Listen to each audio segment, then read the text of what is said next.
하나님께서는 때에 맞게 말씀을 주십니다. 오늘도 여러분에게 필요한 말씀 때에 맞게 주실 줄로 믿습니다. 여러분 성경을 읽다 보시면 시편, 잠언, 전도서, 아가 이런 시가 문학을 읽을 때가 있을 겁니다. 이 시가 문학은 태평성대를 누릴 때 사람들이 하나님께 찬양과 시를 드렸던 것입니다. 그런데 예언서가 나옵니다. 예언서는 어느 때 주셨을까요? 전쟁이 터지고 기근이 일어나고 전염병이 돌면 그때 위기가 닥쳐옵니다. 하나님은 그때 바르게 살라고 예언서를 주셨습니다. 제가 성남교회, 우리 교회 와서 느낀 건 뭐냐면 우리 이 재단은 찬미가 참 많습니다. 그렇게 생각하면 우리는 지금 태평성대를 누리고 있다 해도 맞습니다. 이 시간 여러분, 하나님이 주신 평안이 우리 교회에 가득한 걸 믿으십니까? 저는 그것을 찬양이 넘치는 교회라는 것을 느끼면서 그걸 강하게 느낍니다. 우리에게 그럼에도 불구하고 개별적으로 보면 성도들이 위기에 처해 있는 가정도 있고 어렵고 힘든 분들도 또 있습니다. 그런 분들에게는 오늘 하나님이 예언서를 통해서 은혜의 말씀을 적절하게 주실 거라고 저는 확신합니다. 에스겔서는 그런 겁니다. 에스겔서는 나라가 전쟁이 터져서 이제 에스겔을 비롯한 다니엘, 세 친구들이 젊은 사람들이 포로로 잡혀간 시대였습니다. 굉장히 나라적으로 보면 위기였죠. 그런 시대에 쓰여진 것이 우리가 지금 읽은 에스겔서라고 하는 것입니다. 그래서 에스겔서는 포로로 잡혀간 에스겔이 포로로 잡혀간 그 현장에서 하나님의 말씀을 받고 예언의 글을 일기식으로 쓴 것이 에스겔서입니다. 여러분들이 에스겔서를 읽다 보면 몇 월 며칠 이런 날짜들이 많이 나오는 것을 발견할 겁니다. 앞으로 계속 우리가 강해를 할 텐데 에스겔은 자기에게 하나님이 주신 계시와 환상을 몇 월 며칠 언제 하나님이 나에게 주셨다. 이걸 기록에 남기면서 이스라엘 백성들에게 예언을 선포하게 된 것입니다. 그 당시에는 강대국이 바벨론이었습니다. 바벨론이 전 세계의 패권주의로 부상했습니다. 그래서 바벨론의 힘에 대항할 나라들이 없었습니다. 바벨론이 한번 쳐들어오면 그 나라는 완전히 쑥대밭이 되는 겁니다. 그리고 그 백성들은 다 포로로 잡아가는 것입니다. 바벨론이 이스라엘을 침공했을 때 BC 605년, BC 597년, BC 586년 세 차례에 걸쳐서 젊은 포로들을 잡아갔습니다. 1차로 잡아갈 때는 왕족과 귀족 중에서 17세 이상 된 젊은이들을 잡아갔는데 여러분들이 잘 아시는 다니엘이 그때 잡혀갔습니다. 그리고 다니엘의 세 친구들도 그때 포로로 잡혀갔습니다. 2차 때에는 8년 후에 다시 느부갓네살 바벨론 왕이 이스라엘을 침공해서 그때는 왕을 비롯한 왕족, 왕비, 그리고 고관 대작들, 정치, 군사 대장들을 다 잡아갔습니다. 그리고 나라의 기술자라고 하는 기술자는 모조리 잡아갔어요. 그게 자그만치 1만 명 정도가 됩니다. 어마어마한 숫자를 그 멀리 바벨론까지 잡아갔는데요. 그 거리를 키로로 따지면 1400km입니다.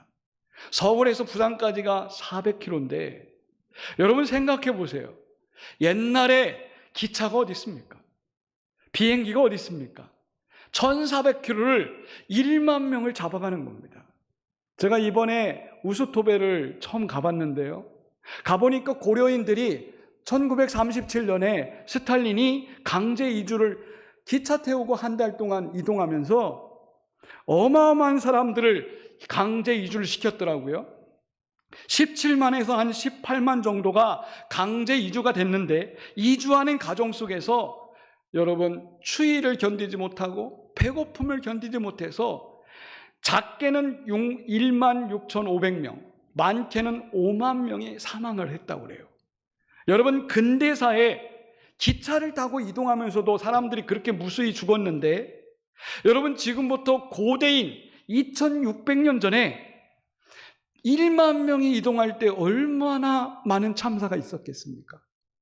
제가 볼 때에는 수많은 사람들이 죽어갔을 겁니다.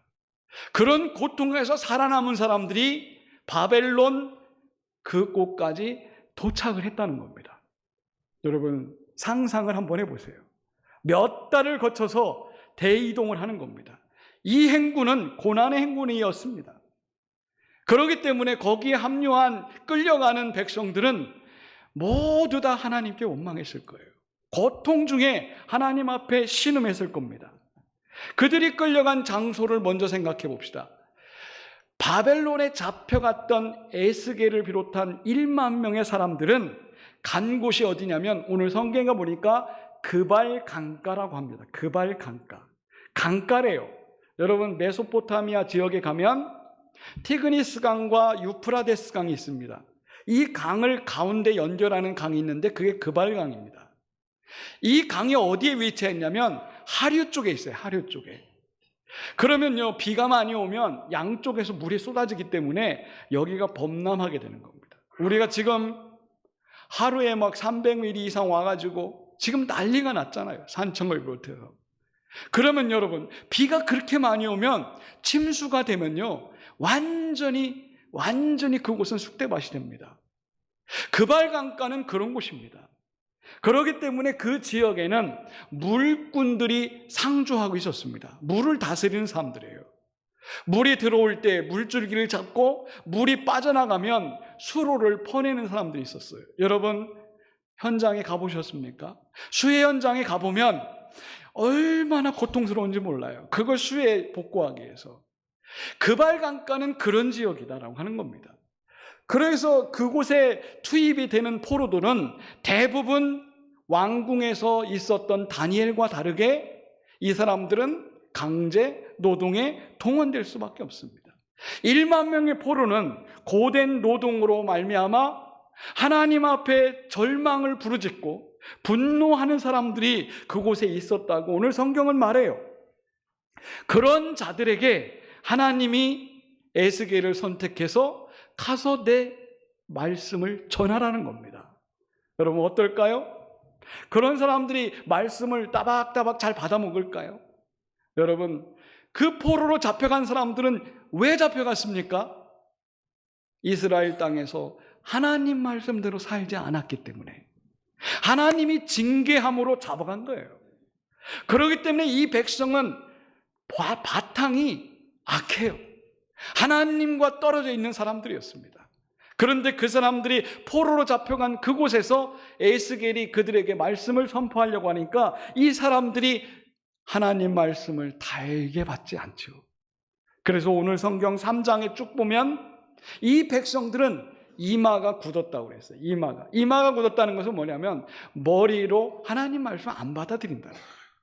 가슴이 굳었다고 그랬습니다. 영적으로 하나님 말씀을 사모하지 않는다는 거예요.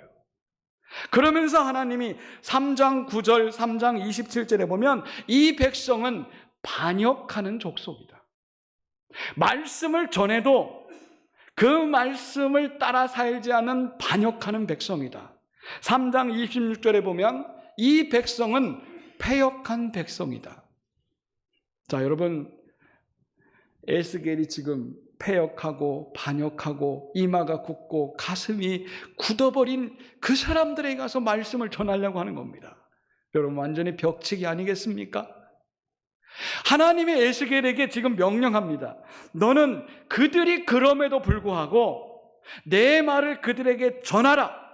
3장 11절을 여러분들이 찾아가 보시면 사로잡힌 민족에게 가서 하나님이 이렇게 말합니다. 듣든지 안 듣든지 가서 전하라는 거예요. 혹시 여러분들이 하나님께 부름받았다라고 하는 사명의식이 있다면 사명자는 듣든지 아니 듣든지 가서 전하는 게 사명자예요. 여러분, 조건 헤아리고 환경 헤아리고 하나님 나는 조건이 맞이하지만 말씀을 가서 전하겠습니다. 이건 사명자 아니에요.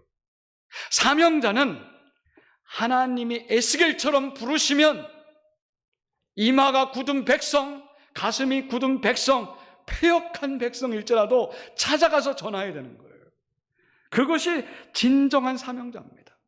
하나님은 에스겔을 부르시고 그에게 계시를 주십니다. 그리고 패역한 백성에게 보내요. 에스겔이 얼마나 두려워 떨었냐면 그들 속에 들어가가지고 말씀을 전하는데 7일 동안 두려워 떨었다 그래요. 에스겔 같은 사람도 명령을 받고 갈 때에 두려워 떨었다 그래요. 하나님의 복음의 사명자가 된 사람들은요, 고통이 뭐냐면 이게 고통인 거예요.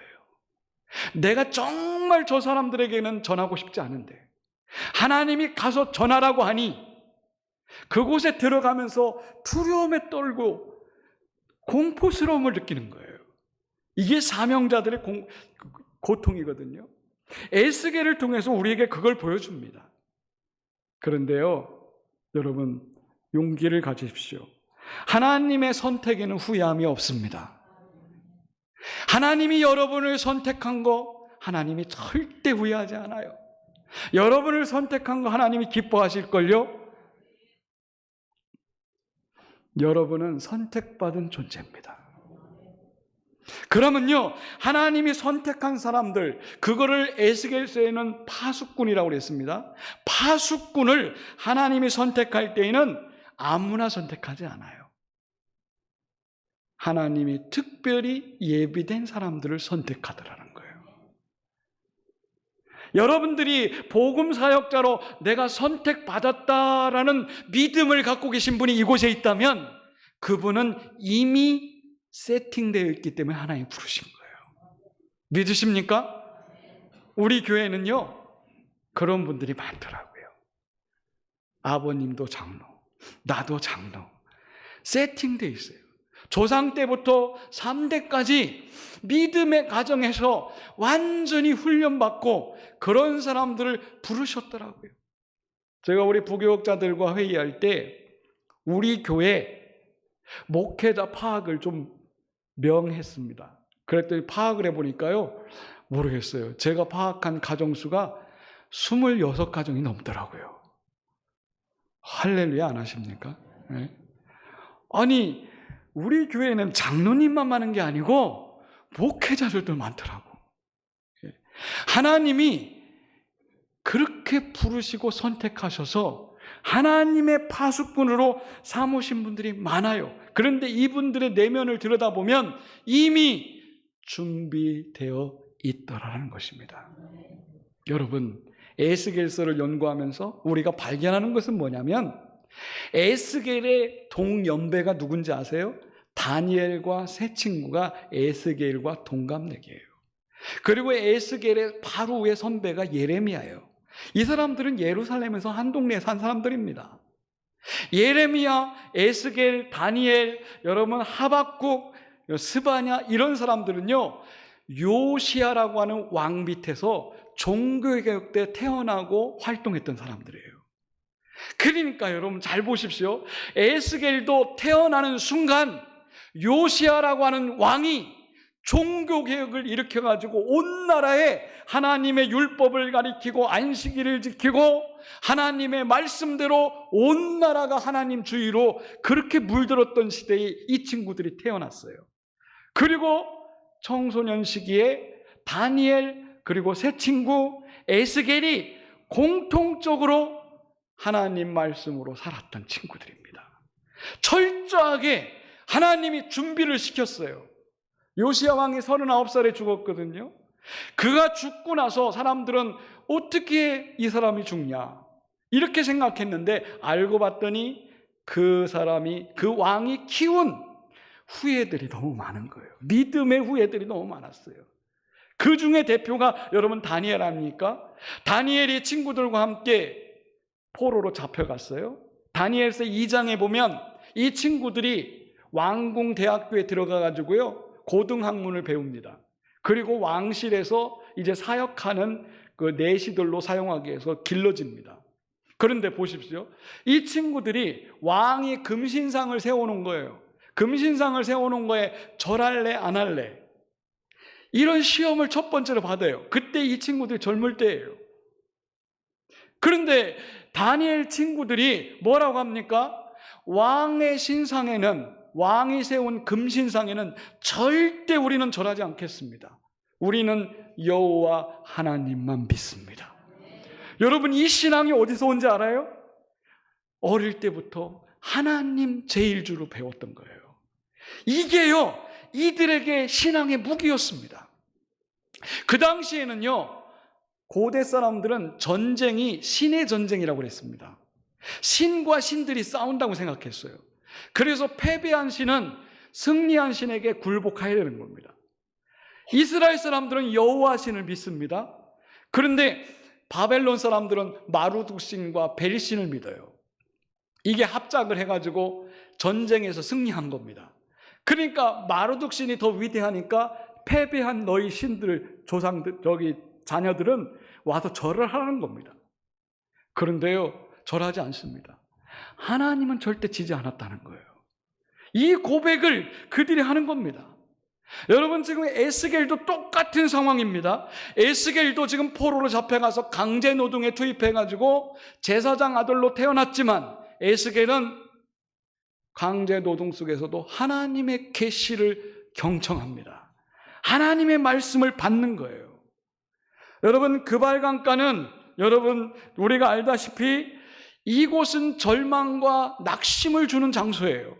그런데 그런 곳에서 하나님이 에스겔에게 지금 계시를 주면서 환상을 보여주시는 겁니다. 왜 그랬을까요?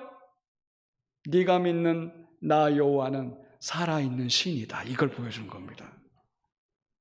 포로로 잡혀가서 모든 백성들이 지금 낙심하고 절망하고 우리 죽겠다라고 야단법석인 그때에 에스겔에게 하나님이 나타나서 환상을 보여주시고 계시를 보여주는 거예요.